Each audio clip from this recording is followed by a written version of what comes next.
अपने माता पिता को बहुत प्यार करते हैं और संसार से सबसे ऊपर समझते हैं, परंतु मैं अपनी पत्नी से भी बहुत प्यार करता हूं, परंतु पत्नी और माता पिता में अच्छी सुलह नहीं है महाराज जी। इस स्थिति में मैं कैसे दोनों का प्राथमिकता माता पिता की रखनी, क्योंकि अर्धांगिनी अपना ही अंग है और हमें प्रकट करने वाले माता पिता हैं। तो अर्धांगिनी को इतना कि आप हमारे माता पिता की सेवा ना करें, मानते हैं, लेकिन आप हमें नहीं रोक सकते।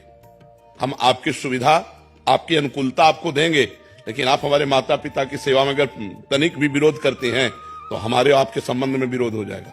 माता पिता का त्याग नहीं कर सकते, ये जरूर आप में होना चाहिए। अगर ये नहीं है तो जो अपने माता पिता का त्याग कर दे पत्नी के कहने पर, फिर क्या है, फिर धर्म में वीरता नहीं रही। ऐसा नहीं होना चाहिए। जो लड़की इस तरह की मतलब व्यवहार वाली हो कि आप हमसे प्यार करते हो, तो आप अपने माता पिता का त्याग कर दो, तो उससे कह देना चाहिए कि तैयार रहना, त्याग के लिए तैयार रहना। जिस दिन हमारे माता पिता की सेवा में व्यवधान उपस्थित कर दोगे, उसी दिन हमारे आपके बीच में संबंध विच्छेद हो जाएगा। और अगर आप हमारे माता पिता की सेवा करती हो तो हम आपको प्राणों से अधिक प्यार करेंगे, नहीं करती हो तो आपको अधिकार देंगे, लेकिन आप हमारे को सेवा में जाने से नहीं रोक सकती हो। इतना जरूर रहना चाहिए।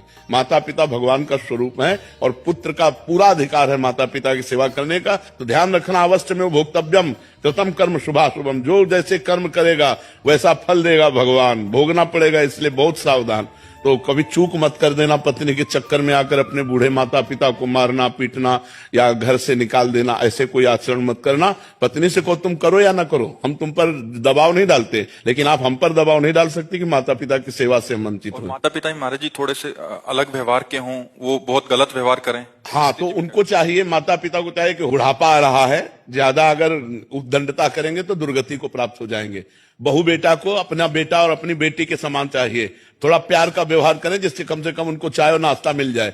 अगर माता पिता करने लायक है और वो बहू बेटा से सेवा नहीं कराते हैं, बहू बेटा से ईर्ष्या करते हैं, तो बेटे को चाहिए कि दूर से देखता रहे, उनकी सेवा में भले न जाए। लेकिन जिस दिन वो ऐसी स्थिति को प्राप्त हो कि वो अपनी सेवा करने लायक ना हो, उस दिन वो गाली दे तो भी उनकी सेवा करनी चाहिए। माता पिता की तो भी सेवा करनी चाहिए, क्योंकि वो बुजुर्ग हैं, उनका दिमाग स्थिति 60-70 के बाद जो है मानसिक स्थिति बिगड़ जाती है। अगर वो गाली देते हैं, वो निंदा करते हैं, तो हमें ये बात नहीं माननी, हमें उनकी सेवा करनी है।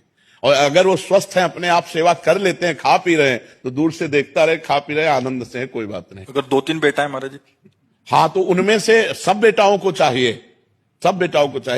कि अपने माता पिता की सेवा के लिए अगर हिस्सेदारी ले लें, तीनों क्रम बाई क्रम सेवा करें। अगर तीनों में से ना करे तो एक तो तैयार हो जाए। यार, बूढ़े माता पिता को खवाने से क्या कमी होती है, दाता तो भगवान है, खूब अच्छे से देते हैं। जो माता पिता की सेवा करता है उस पर भगवान प्रसन्न हो जाते हैं, क्योंकि भगवान ये धर्म से प्रसन्न होते हैं। देखो, पुंडरीक जी अपने माता पिता की सेवा करते थे तो विट्ठल भगवान स्वयं दर्शन देने के लिए महाराष्ट्र में आए थे कि नहीं आए थे। तो माता पिता की सेवा करने वाले को भगवत प्राप्ति निश्चित।